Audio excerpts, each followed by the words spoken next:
Assalamualaikum warahmatullahi wabarakatuh. Terima kasih sahabat semua kerana sudi meluangkan masa bersama dengan saya, Hasrizal, dalam perkongsian kita pada kali ini. Seperti yang dijanjikan beberapa minggu yang lalu, selepas menyelesaikan penulisan disertasi sarjana saya akan memberikan maklum balas terhadap video yang telah dihasilkan oleh sahabat kita Al-Fadhil Ustaz Syihabuddin Ahmad. Video Ustaz Syihabuddin mengulas satu perkongsian yang telah saya buat tentang promosi suplemen untuk membantu kanak-kanak belajar. Cumanya mungkin saya tidak begitu bersetuju apabila Ustaz Syihabuddin memberikan tajuk video berkenaan sebagai Ustaz Hasrizal kritik kerajaan Madani, kurikulum pendidikan yang gagal. Saya mengkritik pendidikan tapi bukan secara spesifik kepada kerajaan Madani, kerana kritikan telah berlangsung lama sebelum daripada kerajaan Madani di bawah kabinet dan juga menteri pendidikan sebelum-sebelum daripada yang ada sekarang.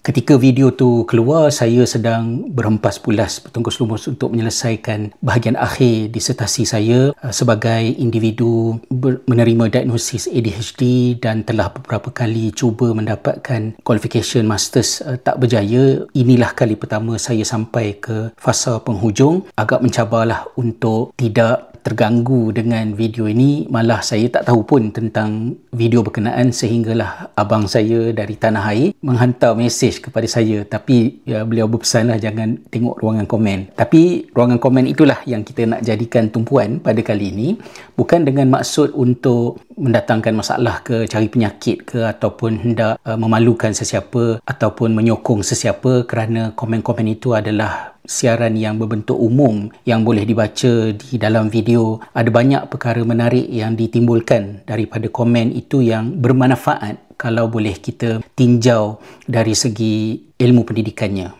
So, jom kita tengok apakah komen pertama yang saya pilih. Salah seorang daripada sahabat yang komen kata tak kenal pun ustaz tu. Apa peranan ustaz tu pada anak murid tu? Memang patut tak kenal pun, sebab saya bukan selebriti, saya bukan orang terkenal. Malah saya tidak berada di tanah air. Saya sekeluarga telah meninggalkan tanah air pada tahun 2016. Sebelum ini kami sekeluarga berada di Finland dan sekarang ini tinggal tetap permanent resident di Republic of Ireland. Kebarangkalian untuk nak tersampak dekat pasar malam ke, dekat pasar raya ke, sangat-sangat nipis lah, kerana balik ke tanah air pun jarang-jarang sekali. Kalau nak ditanya apa peranan ustaz pada anak murid tu, kadang-kadang saya keliru juga. Ustaz yang dimaksudkan tu adakah Ustaz Syihabuddin Ahmad ataupun saya? Tapi tak mengapalah kan. Kalau dari segi peranan, memang tak banyak peranan saya secara langsung kepada murid-murid. Di tanah air dulu saya melibatkan diri dalam aktiviti berinteraksi mengajar pelajar-pelajar di sekolah kami, tetapi kebelakangan ini dalam beberapa tahun yang terakhir ini fokus saya lebih kepada memberikan panduan, sokongan kepada para guru, bagaimana mereka bentuk pembelajaran, tapi manfaatnya adalah untuk anak-anak. Jadi memang tak banyaklah peranan bersama dengan murid-murid. Satu lagi komen menarik yang ditulis oleh Amir Hairi 231. Pandai tak semestinya berjaya, pasal hidup dalam dunia ni penuh ranjau dan duri. Yang tak habis belajar pun bukan semestinya tak berjaya di masa hadapan. Apa-apa pun usaha kena berterusan. Saya sangat bersetuju dengan komen ini, bahawa jika kejayaan itu merujuk kepada peperiksaan, keputusan periksa, memang gagal dalam peperiksaan tak semestinya gagal dalam keseluruhan perjalanan hidup, dan berjaya dalam peperiksaan juga tidak semestinya menjamin seseorang itu untuk berjaya dalam kehidupan. Pandangan itu meletakkan peperiksaan di tempatnya yang betul dan menjelaskan kritikan kita selama ini bahawa peperiksaan dengan cara yang kita maklum pada masa sekarang ini tidak sepenuhnya berfungsi untuk menceritakan pencapaian dan perkembangan budak-budak lah.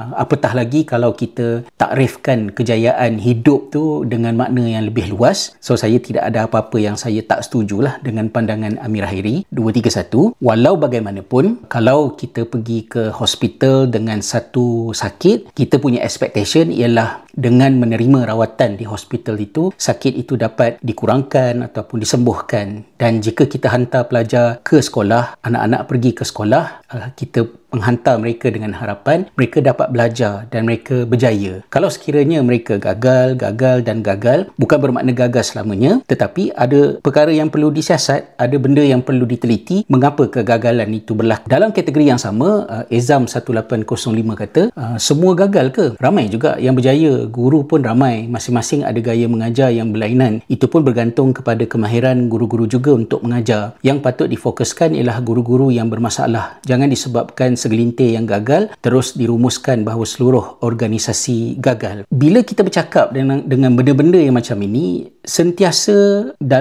selalunya memang bukan semua. Bila kita bercakap tentang kegagalan, memang ada yang berjaya. Bila kita bercakap tentang kejayaan, memang ada yang gagal. Maka kita tak pernah bermaksud untuk generalize, tetapi adalah tahap-tahapnya untuk kita menilai sama ada sebuah organisasi, sebuah kurikulum itu mencapai objektifnya ataupun tidak. Misalnya dalam kes yang merujuk kepada Kementerian Pendidikan, bila data-data datang menceritakan tentang masalah learning poverty, kemiskinan pembelajaran, budak-budak sampai umur 11 tahun, 12 tahun malah hingga ke sekolah menengah masih lemah dari segi kemahiran asas membaca dan menulis, ramai pelajar yang tercicir dari segi pembelajaran. Of course, yang berjaya tetap berjaya, tetapi bila yang gagal itu jumlahnya signifikan, maka kita akan menyoalnya dan kita akan membincangkannya. Di kalangan mereka yang berada dalam lingkungan pendidikan ini, bila kita membuat kritikan, bila kita memberikan pandangan, kita bukannya nak mensensasikan isu semasa. Ini bukan isu, ini bukan orang kata gosip, tetapi dia adalah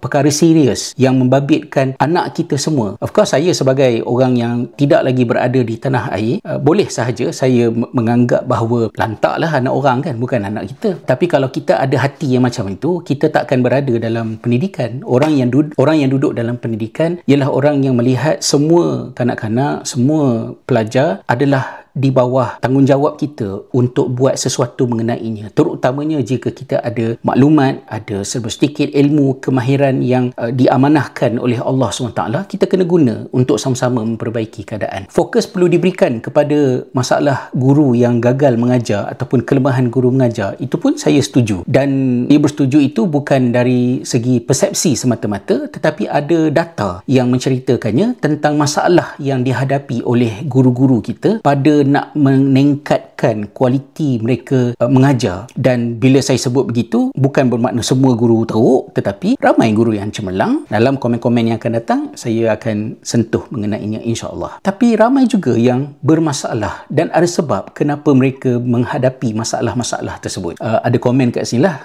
tak semua ustaz cerdik tak kena dengan geng dia. Ataupun sama jugalah, saya tak tahu XPNRC ni merujuk kepada Ustaz Syihabuddin Ahmad ke ataupun kepada saya. Kalau merujuk pada Ustaz Syihabuddin Ahmad, saya tahu dia orang yang cerdik. Kami sama-sama dalam bidang syariah. Hanya orang yang cerdik yang boleh berkongsi apa yang dikongsi oleh Ustaz Syihabuddin Ahmad, sama ada melalui video beliau ataupun daripada 1-2 buku beliau yang saya berkesempatan untuk baca. Tapi kalau saya ni cerdik ke tak cerdik, itu terserahlah kepada masing-masing untuk menilainya. Dari segi memilih untuk berada dalam bidang agama, kita boleh tengoklah komen yang seterusnya. Anwar Mustafa kata, orang yang ambil jurusan agama setelah di-reject medik, engineering, architecture, jadi faham-faham je lah. Kalau hal itu dirujuk kepada saya, menarik jugalah untuk kita komen tentang hal itu. Tapi kita tengok satu lagi komen daripada Ashikin bertudung merah yang kat bawah ni.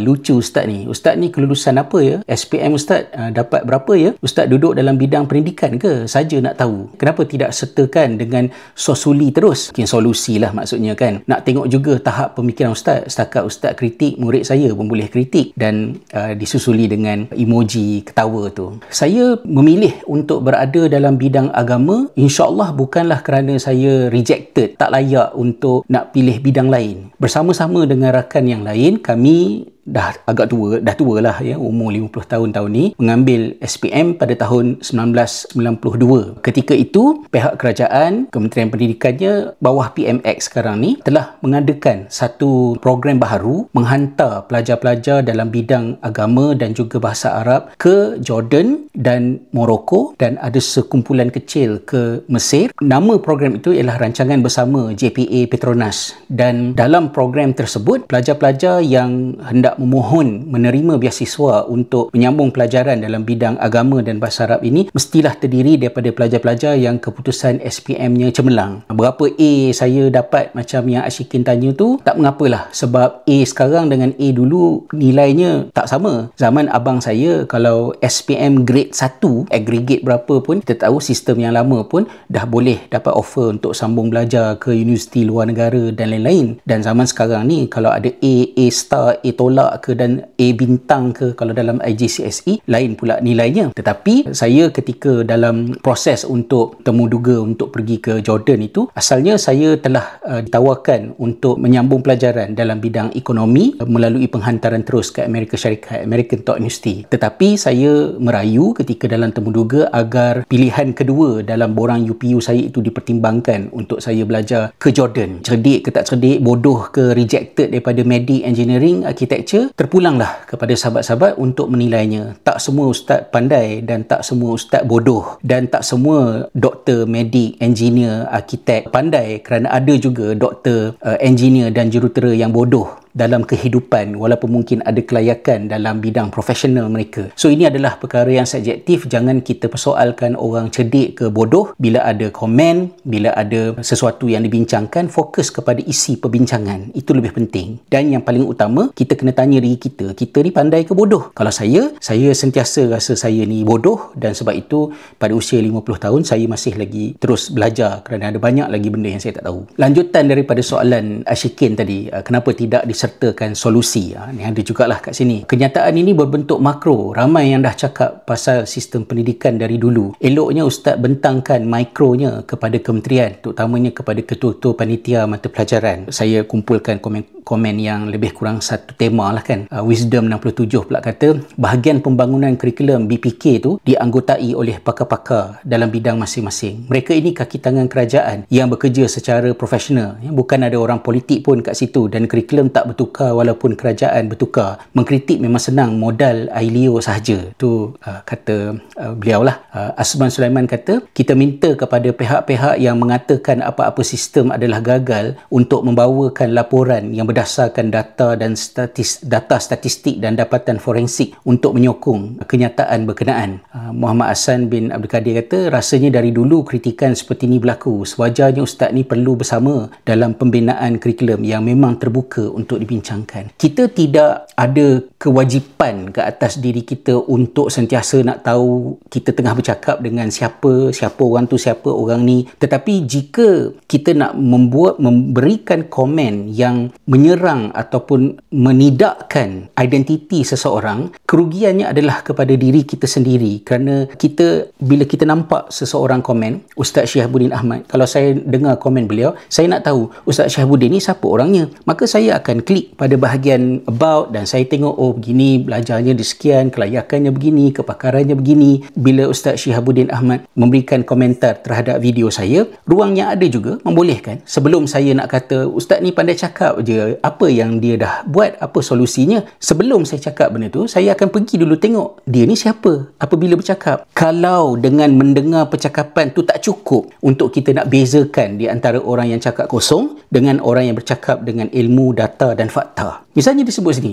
kenapa tidak bentangkan makro dan mikro kepada kementerian? Saya belajar, berbincang tentang pendidikan dan bukan sekadar teori, malah mempraktikkannya sebagai practitioner kerana kami mengoperasikan sekolah. Ada dua sekolah, satu di Ampang, satu di Bandar Baru Salak Tinggi, Khalifah Model School Primary dan juga Khalifah Model School Secondary. Maka teori dan praktis itu berjalan seiringan sejak sekian lama. Daripada tahun 2009-2010 saya sudah masuk ke dalam dunia pendidikan dan 2013 sepenuh masa berada di dalam pendidikan. Jika sahabat-sahabat pergi ke blog saya di saifulislam.com, ada ratusan, malah kalau arkib laba campur, ada ribuan artikel yang ditulis tentang pendidikan. Kalau sahabat-sahabat pergi ke YouTube saya, ada 128 video spesifik berbincang tentang cabaran isu pendidikan, 71 video tentang pendidikan karakter, 6 video spesifik tentang koleksi nasihat Imam Al-Ghazali kepada para guru, petikan daripada kitab Ihya Ulumuddin dan diulas dengan dimensi sains pembelajaran, dan video-video berkaitan dengan isu pendidikan yang saya hasilkan semasa lebih kurang 4 tahun saya berada di Finland juga ada lebih kurang dalam 254 video. Kemudian 2016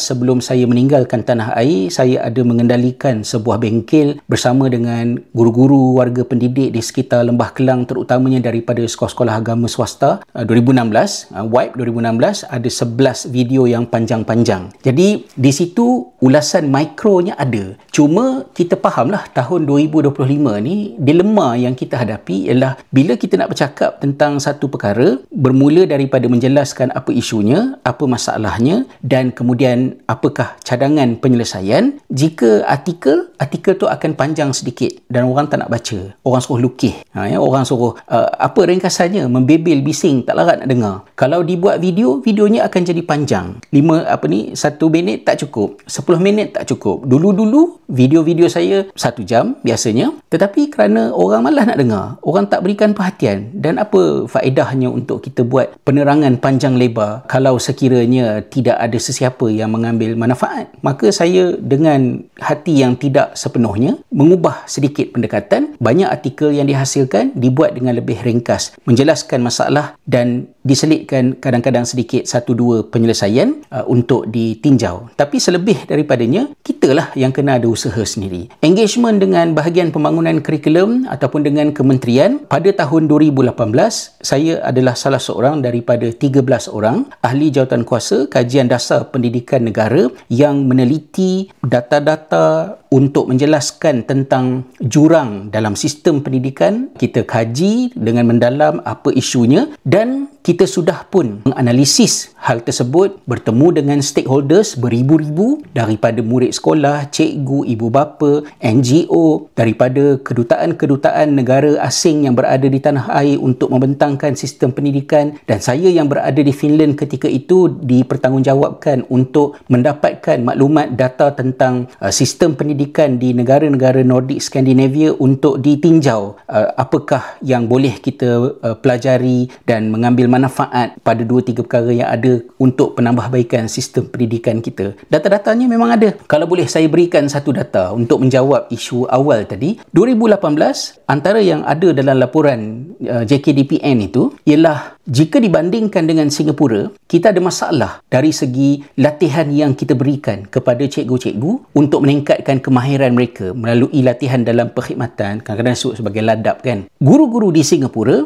bajet kerajaan Singapura untuk latih cikgu-cikgu mereka ialah sekitar, kalau dalam ringgit Malaysia, antara 23 ke 25 ribu ringgit satu kepala setahun. Nilai latihan yang diberikan kepada cikgu-cikgu ni untuk bantu mereka supaya mereka boleh mengajar dengan baik. 2013, dana ataupun bajet kerajaan kita lebih kurang dalam 100 juta. Tetapi pada tahun 2018, jika saya memetiknya dengan masih tepat, dana itu telah berkurang daripada 100 juta tinggal 1 juta. Dan dengan jumlah cikgu kita yang menghampiri 0.5 juta pada ketika itu, nilai latihan yang diberikan kepada setiap cikgu kita setahun tak sampai 5 kupang, tak sampai 50 sen. So kalau cikgu kita tak boleh mengajar dengan baik, dan ini cerita sebelum pandemik, sebelum COVID, yang cikgu-cikgu diarahkan untuk mengubah cara mengajar daripada bilik darjah kepada dalam talian. Kalau cikgu-cikgu tak erti nak buat, tak tahu nak buat macam mana, kita tak boleh nak salahkan cikgu-cikgu. Apa latihan yang mereka terima jika nilai latihan itu 5 kupang? Maka ramai cikgu yang ada kesedaran sendiri untuk meningkatkan kemahiran, mereka gunakan duit mereka sendiri. Keluar, pergi cari program, kursus. Saya juga setahun sekali bila saya balik, kita anjurkan macam-macam program untuk kita train cikgu-cikgu, dan kita carilah jalan supaya kos minimum untuk memberikan sokongan. Tetapi data menceritakan bahawa itulah kisahnya, cikgu-cikgu kita menerima latihan setahun 5 kupang. Nak dapatkan tuition, siapa yang sanggup bagi tuition pada budak UPSR kalau bayarannya 50 sen. Apatah lagi kalau trainer, coach yang ada kepakaran tertentu, kemahiran tertentu nak mengajar cikgu dengan nilai 5 kupang. 5 kupang, bihun lepas program pun tak lepas. Ni topik Finland pula. Kan? Ustaz Rizal ni buat PhD di Finland. Ya? So di Finland memang terlalu santai. Mungkin anak beliau terdedah dengan suasana tersebut. Mungkinkah itu the best solution? Atau ada cara yang berbeza dalam sistem yang sedia ada tapi penyampaian dan pelaksanaannya mungkin masih boleh diperbaiki. Rush Network 782 kata, saya berpendapat isu dengan pendidikan Malaysia adalah dengan IQ murid itu sendiri. Kalau kita bawa cara pendidikan Finland pun tak akan berkesan. Salah satu penyebab low IQ adalah pemakanan. Kita dan kerajaan harus mengkaji balik pemakanan kanak-kanak dan ibu yang mengandung sampai ke remaja. Kemudian Puan Jamilah Abdul Hamid kata, Ustaz, maaf I have to share opinion. Kita tak sepatutnya bandingkan kurikulum di Malaysia versus Finland or other European countries. For example, I am in Melbourne. Primary school started at age of 6 years old and they only focus on the particular school. They don't need to attend other schools, sekolah agama, after finishing morning school. Schooling hours started 8:30 AM to 3:30 PM in Melbourne. Okay, saya ulas satu persatu. Pertamanya, saya bukan buat PhD dekat Finland, saya buat masters ketika di Finland. Dan adakah Finland betul dikatakan terlalu santai? Kita kena tengok baliklah. Adakah budak-budak sana santai, tak ada pressure, tak ada belajar pun main-main sahaja? Tidak begitu. Finland pelajarnya ada homework, ada tugasan, mereka banyak projek, tetapi mereka tidak stres macam pelajar-pelajar kita stres. Dan kita jangan glorify, memuja tekanan dengan menganggap tekanan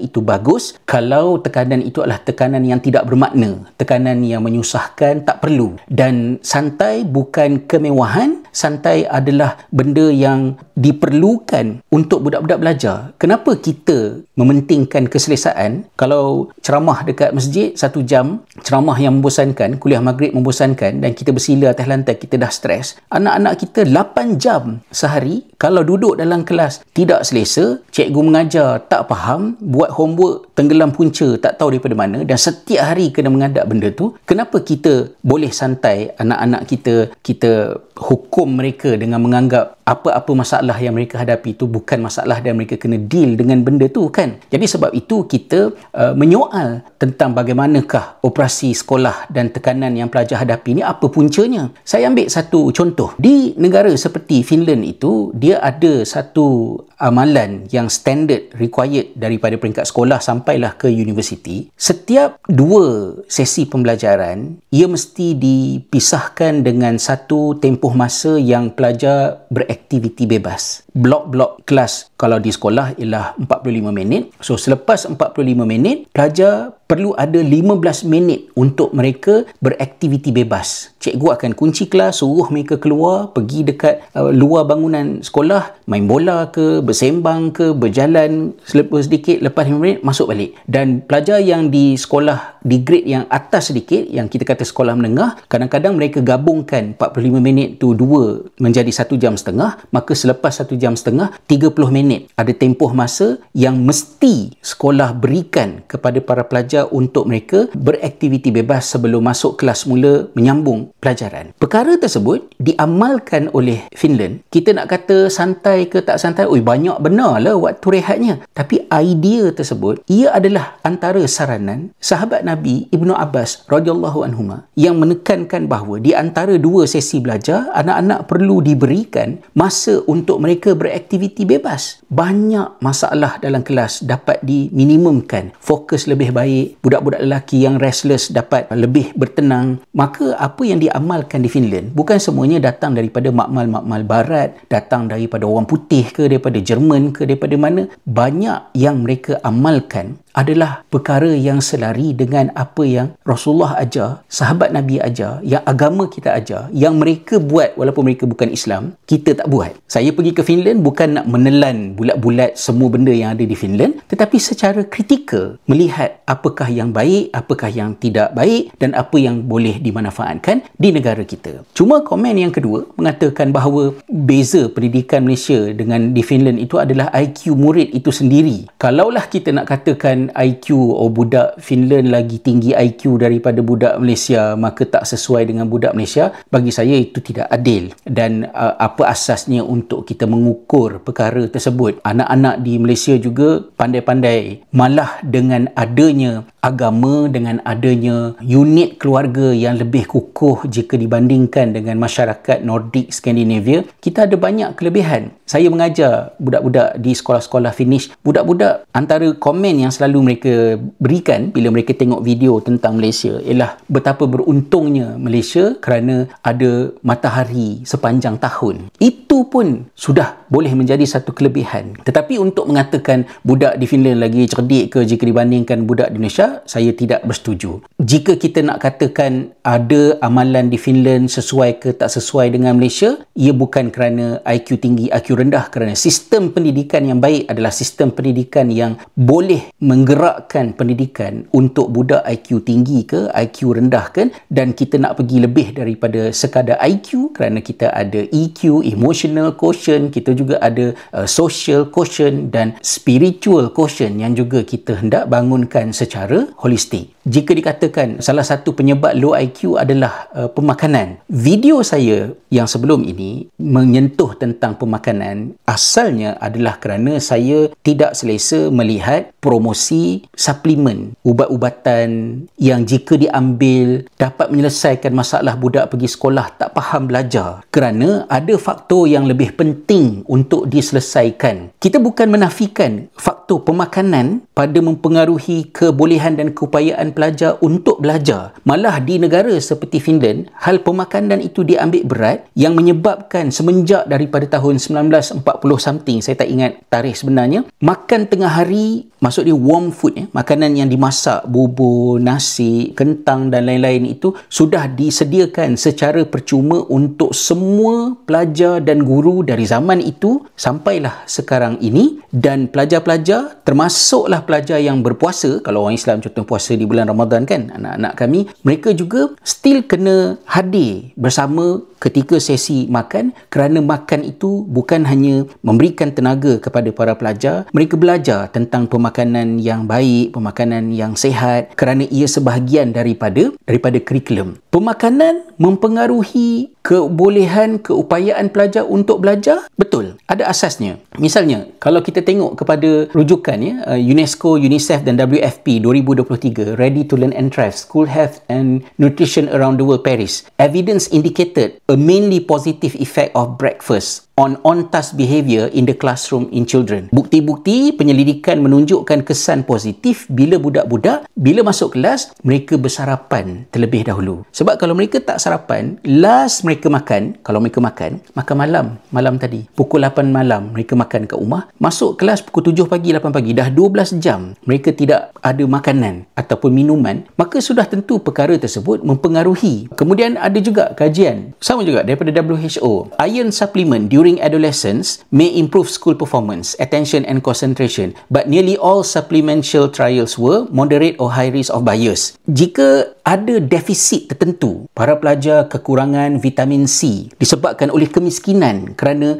nak membeli buah-buahan segar, nak makan sayur segar, parents tak ada duit, bila tak ada vitamin C yang cukup dalam badan, ada masalah. Kalau zat besi kurang, ada masalah. Jika berlaku defisit dari segi zat nutrisi dalam badan, pengambilan suplemen dan lain-lain itu akan membantu. Sudah tentu, tidak kita nafikan. Tetapi untuk mengatakan bahawa dengan mengambil suplemen tersebut, tak faham matematik ni boleh jadi lebih faham, berkemungkinan besar ia tak akan dapat dicapai sekiranya masalah silibus subjek tersebut tidak diselesaikan. Apabila budak-budak darjah 1, darjah 2 belajar benda yang kita mak bapak belajar masa tahun 6, masa tingkatan 2, tingkatan 3. Ketika saya di tanah air dahulu, cerita lama lah, anak belajar bahasa Arab dekat sekolah. Balarah. Yang saya belajar di universiti, kenapa nak ajar pada budak-budak sekolah rendah tahun 3, tahun 4? Bila mana reka bentuk kurikulum, silibus subjek tidak menghormati tahap umur, tahap perkembangan cognitive ability budak-budak, bagilah makan apa pun tak dapat diselesaikan. Maka saya bukan menafikan hubungan di antara pemakanan yang sihat, zat nutrisi kepada well-being dan juga kemampuan budak-budak untuk belajar. Kerana jika perkara ini tidak ada, budak pergi sekolah kelaparan, budak pergi sekolah dalam keadaan ada defisit kepada vitamin-vitamin, zat tertentu yang diperlukan oleh manusia dalam kehidupan mereka, sudah tentu ia memberi kesan kepada para pelajar. Tetapi bukanlah dengan overclaim makan satu produk, satu suplemen, daripada tak faham jadi faham, daripada tak pandai jadi pandai, daripada tak boleh fokus jadi fokus dengan mudah, seandainya masalah yang lebih besar tidak diselesaikan. Termasuklah cikgu yang tidak menerima latihan yang cukup untuk meningkatkan kebolehan dan kemampuan mereka mengajar sebaik mungkin kepada anak-anak. Dan Puan Jamilah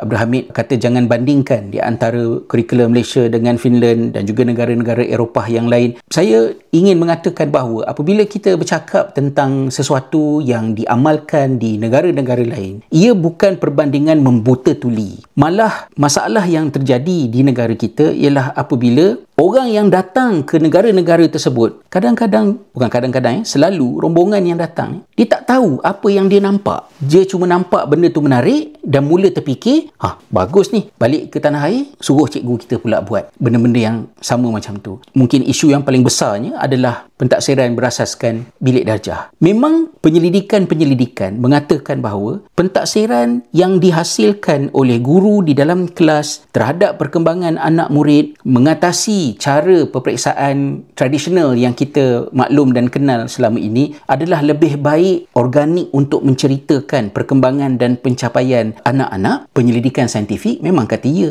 Dan kalau kita pergi ke Finland dan kita nampak sekolah dekat Finland buat mencapai objektifnya, lalu kita balik ke Malaysia dan kita suruh cikgu-cikgu kita pula buat PBD, boleh mendatangkan musibah kerana di belakang apa yang kita nampak tu, kita tak beri perhatian. Kenapa PBD di Finland mencapai objektifnya? Pertama, cikgu-cikgu di Finland menerima latihan yang baik. Dia tahu macam mana nak membuat pentaksiran itu dengan lebih organik. Kedua, cikgu-cikgu dekat Finland tidak ada tanggungjawab untuk mengendalikan co-curriculum, sukan dan juga portfolio kerja-kerja yang tak ada kena-mengena dengan mengajar. Kerana di sekolah tak ada badan beruniform, tak ada sukan, tak ada pencaragam, tak ada menteri datang ke datuk sekian, tokoh sekian datang ke sekolah nak melawat, VIP semua orang kena berkumpul. There is no such thing. Sekolah hanya ada belajar sahaja, yang menyebabkan cikgu-cikgu relax lah, santai. Tak relax. Ketika saya mengajar di sekolah-sekolah di Finland, saya perhatikan secara spesifik cikgu-cikgu akan mengisi masa-masa yang kosong di antara kelas yang mereka mengajar dengan membuat persediaan untuk setiap murid mereka, kerana mereka kenal setiap murid dan mereka ada strategi spesifik untuk setiap murid dalam kelas. Kemudian yang keduanya, kenapa PBD berjalan dekat Finland? Salah satu sebabnya ialah sistem di Finland itu percaya kepada cikgu-cikgu. Percaya kepada cikgu-cikgu sampai ke tahap SPM mereka, kalau boleh dikatakan SPM lah, walaupun sebenarnya bukan SPM, di tahun terakhir persekolahan compulsory para pelajar di Peruskaulu Comprehensive School. Maknanya di tahun akhir tu, kalau kita macam SPM lah kan, untuk meninggalkan alam persekolahan, keputusan peperiksaan tahun 9, grade 9 yang nak dipakai untuk memohon ke high school, pra-university, Lukio disebut di Finland itu, keputusan peperiksaan bukan datang daripada peperiksaan berpusat, tetapi keputusan peperiksaan yang dipakai untuk memohon high school tertentu bersaing dengan pelajar daripada sekolah lain adalah berdasarkan keputusan peperiksaan yang dihasilkan oleh cikgu di sekolah budak ni tadi. Kita mungkin kata, tak bias ke cikgu ni? Tak bias. Kenapa tak bias? Ada sebab. Mengapa cikgu boleh memberikan markah sebenar kepada anak murid? Kerana cikgu tidak akan didedahkan kepada risiko tertentu. Kalau anak murid keputusan periksanya tak bagus, cikgu-cikgu juga tidak akan mendapat manfaat tambahan kalau sekiranya murid-murid perform dengan lebih baik. Kerana perkembangan murid adalah perkembangan murid. Perkembangan guru tidak akan dikaitkan dengan keputusan peperiksaan murid. Jadi cikgu tak ada sebab untuk nak ubah keputusan periksa bagi nampak cantik, supaya guru besar gembira, supaya pegawai daerah gembira, supaya ketua pengarah ke menteri gembira. There is no such thing. Tidak ada sesiapa yang campur tangan dalam keputusan peperiksaan di sekolah. Ia hanya untuk kegunaan pelajar dan juga untuk maklumat kepada ibu bapa. Dengan keadaan yang seperti itu, PBD dapat berfungsi seperti yang dibuktikan oleh penyelidikan. Tapi kalau orang datang ke Finland, tengok, oi, bagus PBD ni buat pentaksiran yang berbentuk akumulatif sepanjang semester, kemudian ni balik Malaysia nak suruhlah cikgu-cikgu kita buat. Jadi bencana. Tu tak masuk lagi bab internet. Semasa saya berada di Finland, di rumah kami, Wi-Fi 100 MB per second percuma. Ia adalah perkara asasi untuk penduduk. Tak perlu bayar pun. Macam udara. Kalau nak lebih laju, 100 MB per second tak cukup, barulah bayar 10 euro dan you can get 1 gig pada tahun 2016-2017 dahulu. Kalau internet merangkak macam kura-kura, kemudian nak key in data, perkara tersebut mendatangkan musibah. Cikgu tak tidur malam sebab pukul 2 pagi baru internet okey sikit, baru nak bangun untuk masukkan data. Maka saya tidak membandingkan Malaysia ni. Saya tak tahu Puan Jamilah merujuk kepada yang mana untuk nak katakan saya buat perbandingan di antara Malaysia dengan Finland ataupun negara Eropah, kerana jika ada perbandingan dibuat, perbandingan itu akan berasaskan kepada maklumat yang lengkap tentang semua benda yang diperlukan untuk satu benda boleh dibuat atau tidak boleh dibuat. Dan ironinya, banyak perkara yang dibuat di negara-negara di sebelah barat ini ialah apa yang disarankan oleh ulama-ulama kita sendiri. Bagaimana Finland membuat sistem di mana anak orang kaya, anak orang miskin semua pergi ke sekolah yang sama. Tapi bukan di negara kita. Kalau kita, ibu bapa ada duit lebih, ibu bapa ada pilihan untuk menghantar anak ke sekolah yang mereka lebih percaya, dan anak-anak yang tak ada kelebihan seperti itu terpaksalah bersekolah di sekolah tertentu. Siapa yang bagikan nasihat, saranan agar anak orang kaya dan anak orang miskin perlu belajar di tempat yang sama, dan anak orang kaya, anak orang miskin tidak boleh dibeza-bezakan? Antaranya ialah Ibnu Sahnun dan juga Nabi SAW sendiri. Ibnu Sahnun mengatakan bahawa jika seorang cikgu membezakan pendidikan yang dia berikan di antara anak orang kaya dengan anak orang miskin, dia akan dibangkitkan di hari kiamat bersama para pengkhianat. Adalah memetik satu riwayat, walaupun riwayat itu lemah, tetapi dia menunjukkan bagaimana Ibnu Sahnun sebagai pemikir, pembangun polisi, pendidik di zamannya menekankan pentingnya untuk equity. Anak orang kaya, anak orang miskin belajar dengan pendidikan pembelajaran yang sama, maka latar belakang keluarga tidak seharusnya mempengaruhi peluang untuk anak-anak berjaya. Negara barat buat, negara kita masih ada banyak isu. Dan hal-hal tersebut, kalau nak dibandingkan, kita membandingkannya bukan nak condemn, tapi untuk fikir macam mana benda yang baik kita boleh buat. Dan kalau kita tak boleh buat, kenapa? Itu isunya. Seterusnya, dulu okey, tapi silibus sekarang terlalu tinggi. Kurikulum telah berubah dari zaman ustaz sebagai pelajar dengan sekarang. Juga ada dua kelompok pelajar, pelajar yang mudah faham dan pelajar yang lemah dan perlukan kepada pemahaman masalah yang lebih lama diperlukan. Dan zaman sekarang ini, kata Rosidah Arif, anak-anak juga generasi pada hari ini daripada kecil telah terdedah dengan gadget, dan ini berkemungkinan mempengaruhi kebolehan, keupayaan ataupun gangguan terhadap pembelajaran mereka. Komen yang ketiga, saya setuju dengan Ustaz Syariful Prata sebab saya juga terlibat dengan kerja-kerja pendidikan puluhan tahun, termasuklah desain kurikulum. Kalaulah sistem pendidikan negara kita gagal, habis tu yang kamu tu, maksud dia saya lah kan, bukan ke produk daripada sistem yang sama. So kalau sistem tu gagal, macam mana kamu boleh berjaya? Saya bersekolah darjah 1 tahun 1982, SPM tahun 1992. Sama ke persekolahan zaman itu dengan sekarang? Tak sama. Dan saya cakap kepada ibu bapa yang lebih kurang umur macam kami, yang jika bersekolah dulu, bersekolah di sekolah-sekolah terkenal berasrama penuh, SBP, MRSM, sekolah-sekolah itu pada tahun 2025 ni dah tak sama dengan sekolah yang sama di zaman kita, kerana perubahan banyak telah berlaku. Dan kerana itu, pendidikan tidak pernah fix satu model selesai masalah, kerana cabaran bertambah, keadaan berubah, pelajar ada masalah yang baru dan sebagainya, yang memerlukan kita untuk sentiasa menyemak daripada semasa ke semasa. Kurikulum dah bertahun, kenapa sekarang baru nak bersuara? Dulu tak berani. Saya tak tahu kalau soalan ini ditanya kepada Ustaz Syihabuddin kena jawab.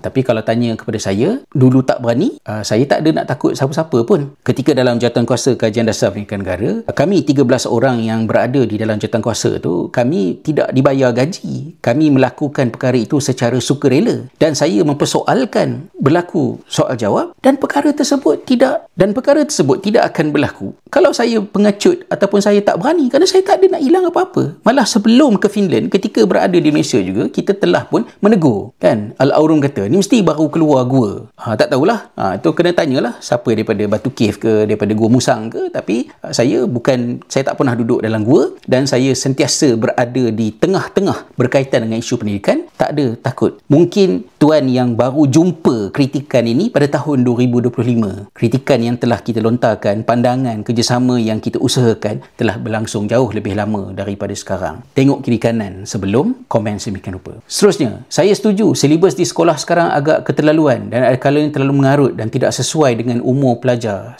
silibus tersebut. Diharap Menteri Pendidikan sekarang dapat melakukan reformasi pendidikan yang lebih berkesan. Namun pada pandangan saya, beliau bukanlah seorang yang mampu melakukannya. Oleh kerana saya berada di sini, saya tak tahulah nak kata macam mana. Di peringkat awal apabila YB Fadlina Siddiq naik, saya meletakkan harapan yang tinggi kerana latar belakang beliau sebagai advocate kepada membela nasib wanita, kanak-kanak dalam institusi keluarga. Maka mudah-mudahan latar belakang itu akan dapat membawa satu perubahan yang mungkin tak boleh nak dibuat oleh menteri-menteri yang sebelumnya, terutamanya hal-hal yang berkaitan dengan undang-undang, kerana saya di awal dahulu mengharapkan agar peluang yang ada ini digunakan untuk Menteri Pendidikan menilai kembali barriers, kekangan-kekangan birokrasi yang menghalang daripada pembelajaran berlangsung dengan baik. Apa yang boleh diubah. Tetapi setelah beberapa tahun berlalu, saya tak tahulah nak kata masih lagi mengharap ke ataupun macam mana. Wallahu a'lam. Sesiapa sahaja jadi menteri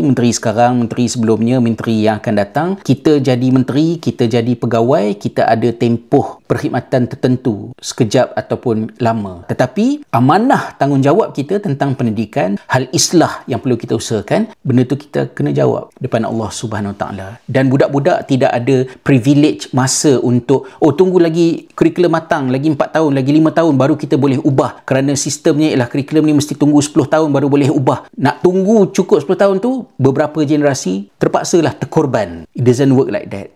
Satu je nak cakap, as parent kita pun kena ambil tahu juga, jangan suka tunding jari pada cikgu. Usaha tak ada tapi salahkan sistem. Saya ingat lagi masa mengaji dulu, dalam family tak ada seorang pun kenal huruf. Mereka tak pernah suruh baca buku, buat kerja sekolah. Semua tu atas kita sendiri. Mungkin saya bernasib baik, boleh faham apa yang diajar oleh cikgu. Di bawah juga, jangan salahkan cikgu saja. Parents sepatutnya mainkan peranan penting dalam pelajaran anak. Jangan serahkan semua masalah kepada cikgu. Ada akal ke Ustaz?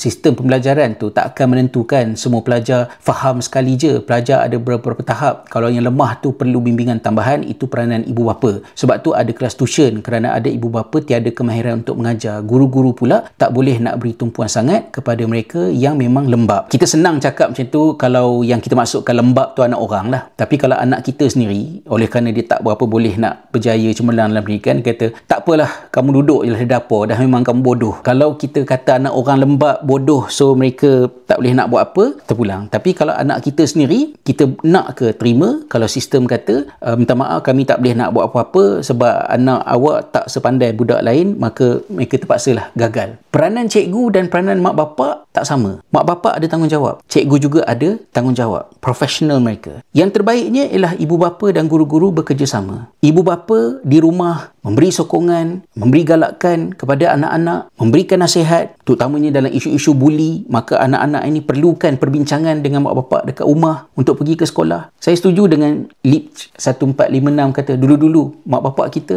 tak tahu pun benda yang kita belajar ni. Apa yang mereka buat ialah mereka pastikan anak-anak pergi ke sekolah. Sebelum pergi sekolah, mudah-mudahan ada dapat makan sikit apa yang ada lah dekat rumah. Dan kemudian homework, buat, sedia, bancuhkan air. Itu kalau cantik sangat lah kan, bancuhkan air apa. Tapi nak menolong belajar tu, banyak yang tidak begitu. Banyak atas usaha sendiri. Bila mana ada yang kata ibu bapa kena bantu anak-anak untuk faham apa yang mereka belajar di sekolah, penyakit datang. Pendidikan yang memerlukan ibu bapa pula untuk ajar anak dekat rumah adalah pendidikan yang sakit. Kerana pendidikan itu akan menganiaya pelajar. Kerana ada pelajar boleh ada ibu bapa yang tolong, ada pelajar yang tidak ada kelebihan itu. Ada pelajar yang mampu ibu bapanya untuk menghantar anak tuition. Ada pelajar yang tak mampu untuk menghantar anak mereka tuition. Di negara, minta maaf, negara F word yang kita tak suka dengar tu, di Finland tu, kenapa tuition tak hidup di Finland? Apa sahaja strategi, teknik mengajar, kaedah betul, semua dibawa ke sekolah. Supaya anak orang kaya ke, anak orang miskin ke, datang ke sekolah, sekolah akan tolong semua pelajar. Pelajar lembab, pelajar laju, pelajar kering, apa sahajalah. Pelajar yang mak bapaknya penyayang, pelajar yang mak bapaknya tak pedulikan anak-anak, bila datang ke sekolah, mereka menerima peluang pendidikan pembelajaran yang sama. Pendidikan yang baik ialah pendidikan yang latar belakang keluarga, latar belakang mak bapak tidak mempengaruhi peluang mereka untuk berjaya. Dan itu adalah agama kita. Agama Islam ialah agama yang anak bangsawan, anak orang Badui, anak orang Arab, anak orang bukan Arab, semua dapat belajar sama-sama. Tapi kalau kita kata mak bapak kena ajar anak kat rumah pula, mak bapak kena tuitionkan pula anak, yang tak mampu ajar, yang tak mampu hantar anak tuition, kecuali hati kita kering lah untuk kata. Sebab itulah masa sekolah dulu tak belajar rajin, lepas tu dah miskin, dah tak boleh nak hantar anak tuition.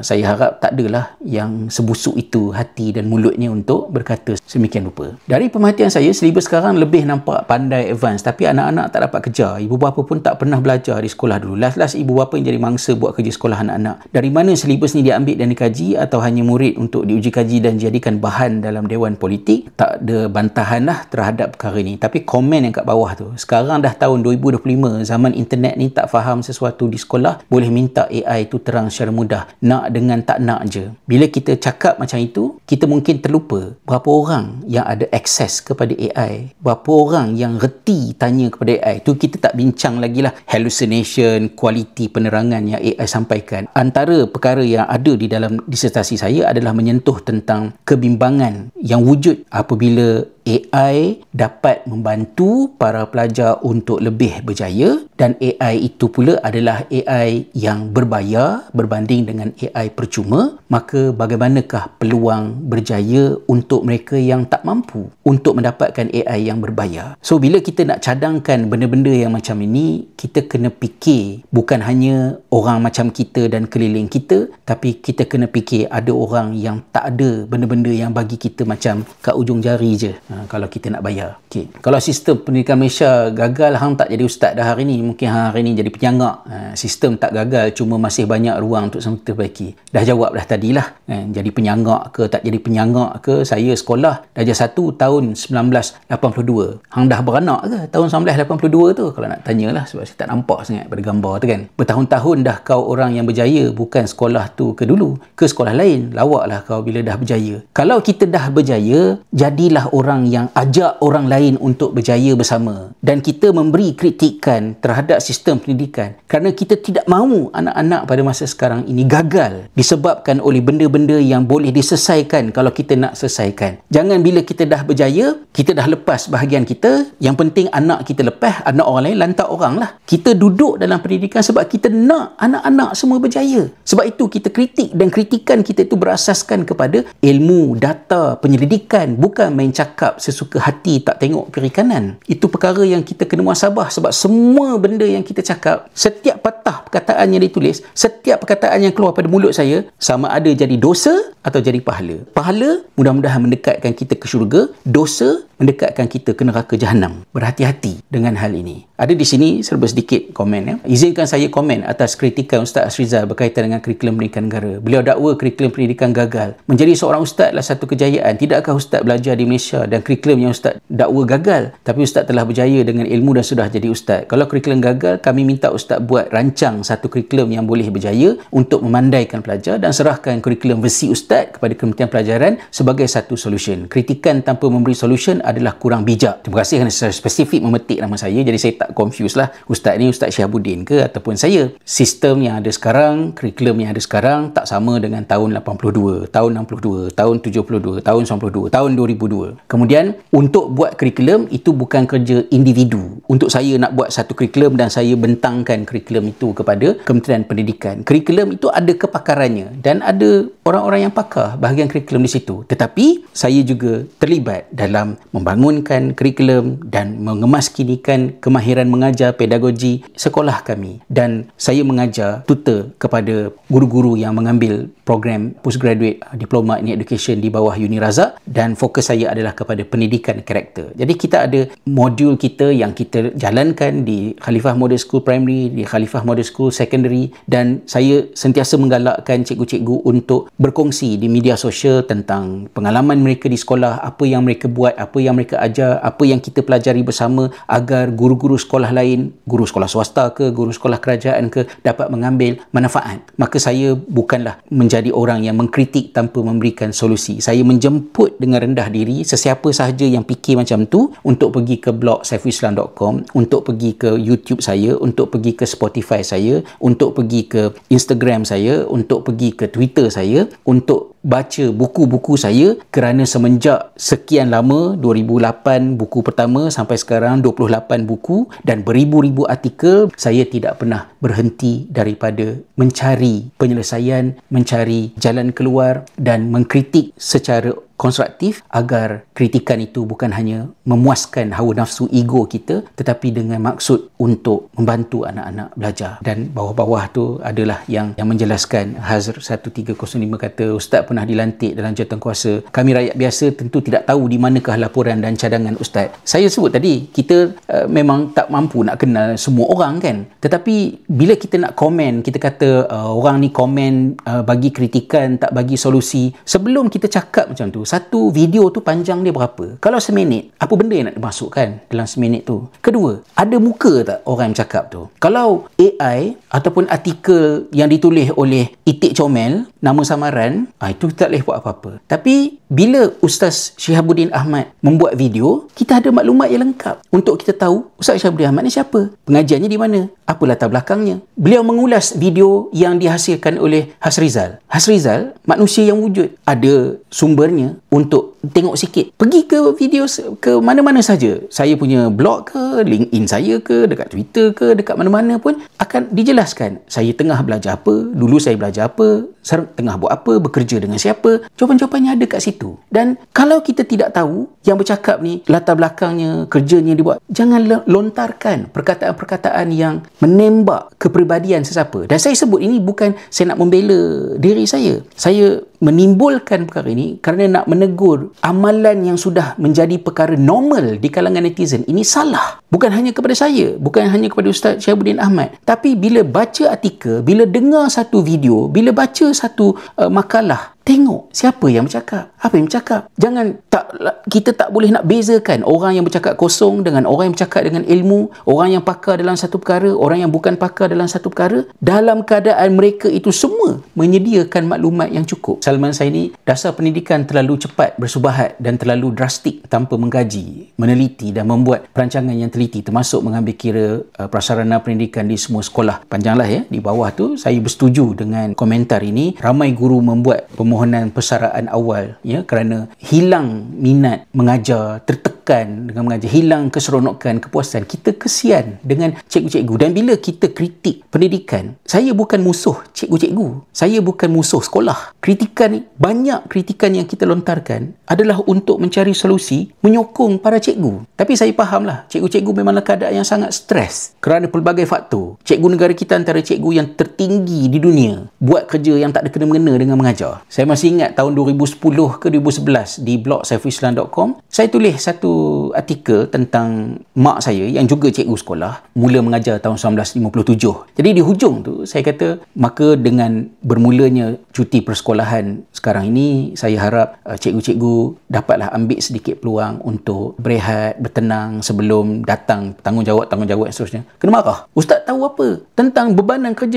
Saya bukan kritik, saya mendoakan, saya tolong. Pun kena marah juga. Tapi tak ambil hati sebab tahu cikgu tengah stres. Cuma heran lah. Adalah tu, makanan juga ada kaitan. Ada makanan yang merangsangkan otak. Tentang faktor pemakanan, saya dah jawab tadi bahawa pemakanan mempengaruhi perkembangan otak, tentang kebolehan pelajar untuk berada dalam keadaan baik, sama ada long term ataupun immediate, contohnya bersarapan ataupun tidak bersarapan bila masuk ke dalam kelas. Benar, tetapi dia tidak akan menjadikan budak daripada tak faham kepada faham kalau halangan kepada faham itu adalah barriers yang sistemik, penghalang-penghalang yang wujud dalam kurikulum, dalam silibus subjek, hubung kait di antara benda yang mereka dah tahu dengan benda yang mereka tidak tahu. Macam mana budak-budak nak pergi kepada tentang algebra, kepada matematik yang lebih kompleks di peringkat atas kalau sekiranya campur tambah tolak bahagi tak selesai. Kenapa campur tambah tolak bahagi tak selesai? Darjah 1, 2, 3 yang patut perkasakan benda itu telah disibukkan dengan matematik keuangan lah, belajar tentang statistik dan hal-hal yang seumpama dengannya. Sekumpulan pelajar kecil yang mampu, sebab memang budak-budak cerdik, menjadi alasan untuk kurikulum itu. Still ada yang berjaya,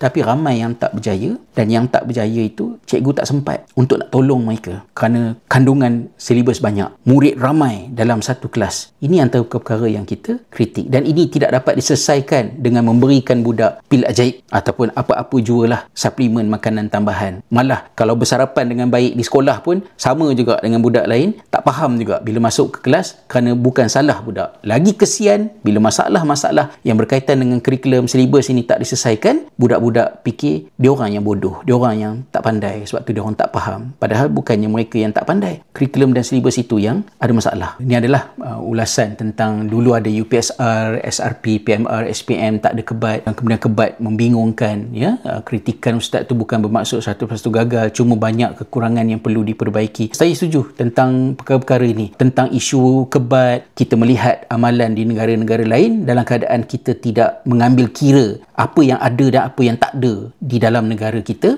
yang menyebabkan benda tu jadi masalah. Bukan hanya budak je yang bingung dengan kebat ni, cikgu pun pening dengan kebat. Mereka pun tak faham istilah bahasa Inggeris untuk kebat kan. Cikgu Finland bingung, pening kepala. Apa dia kebat tu? Cakap guna lutut, fikir dulu sebelum beri ulasan. Ya, agaknya awak ni yang hidup single kot atau tak ada anak. Saya tak nak komen apalah. Saya cuma boleh cakap setiap perkataan yang tulis tu tak ada satu pun malaikat lepaskan. Semua jadi dosa atau jadi pahala. Kalau beriman kepada Allah dan hari akhirat, kita sama-sama muhasabah tentang apa yang kita cakap dan apa yang kita tulis. Ada beberapa kawan KPM, kebanyakannya pengalaman mengajar di sekolah, ya, tak lama dan kurang arif situasi sebenar di lapangan, banyak sangat gubal ikut teori dalam masa yang berkesan. Saya tak menolak apa-apalah.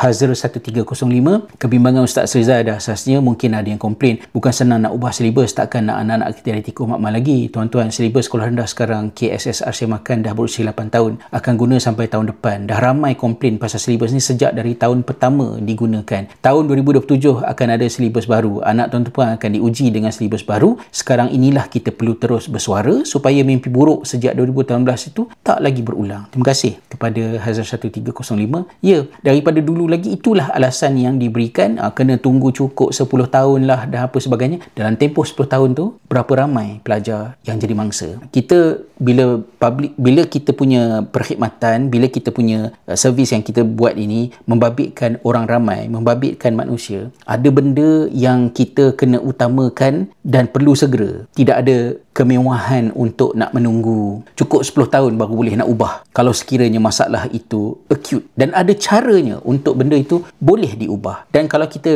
berdegil, berkeras, jadilah apa yang terjadi. Antaranya semakin ramai pelajar sekolah di negara kita yang homeschool, yang memilih untuk ke sekolah swasta, dan homeschool dan sekolah swasta juga ialah satu cara pendidikan yang munasabah dan ada kekuatannya, tetapi dia juga hadir bersama dengan risiko kerana bukan semua sekolah swasta mengambil manfaat daripada autonomi yang mereka ada untuk buat lebih baik. It's just another school. Dan juga yang homeschool juga memerlukan kepada ibu bapa komuniti yang ada karakter ciri ilmu tertentu untuk menyokong pembelajaran anak, dan biasanya yang memilih homeschool ini adalah daripada ibu bapa yang ada keupayaan untuk buat benda ni. dan itu hak masing-masing. Tapi kalau kita adalah advocate pendidikan, kebimbangan kita ialah hal-hal yang berkembang seperti ini meningkatkan, meluaskan lagi jurang pendidikan yang adil untuk semua, yang sepatutnya menjadi intipati kepada kita sebagai Muslim bila berfikir tentang pendidikan sebagai agenda utama dalam agama kita. Bukan semua anak-anak tu boleh, bukan semua ustaz tu cerdik. Saya setujulah ya. Lebay ni fikir title ustaz melambangkan seorang yang pandai, tolong jangan perasan ya. Setuju, tak semua orang dilahirkan bijak, namun tiada orang yang ingin gagal dalam hidup. Bukan semua budak cerdik. Kalau anak kita sendiri tu yang lemah, yang gagal dalam kehidupan. Bukan semua ustaz cerdik. Of course lah, bukan semua ustaz cerdik, bukan semua engineer cerdik, bukan semua doktor cerdik. Ya, tapi bukan semua ustaz bodoh. Ya, dan bukan semua lebay bodoh. Dan ramai juga yang tak pakai ketayak, pakai tali leher, pakai bow pun bengap lebih kurang juga. Saya yang berada di negara sebelah barat ini juga boleh menekankan juga, pandai cakap orang putih, dan orang putih bukan semuanya pandai, ramai je yang bodoh dan bengap. Jadi pandai ke bodoh ke bukan urusan kita untuk melabel sesiapa, kita fokus kepada apa yang dibincangkan. Nak salahkan kerajaan Madani saja agak tidak adil. Silibus sekarang telah digubal sebelum kerajaan Madani lagi. Saya dah ulas di awal tadi bahawa kritikan, saranan, pandangan sekurang-kurangnya untuk diri saya telah berlangsung dalam 4 kerajaan, 5 kerajaan, lebih daripada sedekat. Sebab itu saya kurang bersetuju bila Ustaz Syahabuddin Ahmad mentajukkan videonya sebagai Ustaz Asrizal kritik kerajaan Madani, kerana saya bukan kritik kerajaan Madani, saya mengkritik sistem pendidikan semasa yang pada tahun 2025 ini berada di bawah kerajaan yang ada pada hari ini. Saya bukan pembangkang atau penyokong kepada kerajaan dan saya tidak ada association dengan mana-mana parti politik kerana saya bukan tinggal di tanah air di Malaysia. Dan yang hujung sekali, semenjak 2016, itu yang nyata sekali, selain dari komen-komen pada ruangan ini, kesemua lebih 40 komen-komen yang dibuat adalah pada jangka masa yang lama wujud kegagalan dalam sistem pembelajaran Malaysia. Itulah, kadang-kadang untuk saya pun nak pujuk diri saya sendiri bila komen netizen teruk sangat. Kita kata yang, ialah maknanya masalah pendidikan ni bukan masalah sekarang, tapi dia dah bertahun-tahun. Maka bila ada mak bapak yang tak faham dan bercakap benda yang merepek-repek, mungkin mereka juga sebahagian daripada mangsa sistem pendidikan yang bermasalah. Cuma bagi saya, kita ada agama dan agama kita tak pernah keliru pada menjelaskan apa yang baik, apa yang buruk. Kalau kita betul-betul pegang agama kita, kita sedar Allah tengok perhati kita, itu cukup. Kita tak perlu tinggi sangat ilmu, nak kena ada PhD ke apa ke baru nak boleh faham bahawa bercakap benda yang keji, bercakap dengan perkara yang menghina adalah dosa dan tak sesuai dengan agama kita. Dan saya rasa saya tidaklah skema ke nerd ke untuk nak cakap macam tu, sebab itu standard yang untuk kita, dan kita semua akan mati. Lepas mati kita cuma ada dua, sama ada ke syurga ataupun ke neraka. Dan kalau kita serius dengan hal tersebut, it should be enough untuk kita muhasabah diri masing-masing. Pilihlah jalan yang membawa kita ke syurga, bukan jalan ke neraka Jahannam. Wallahu a'lam.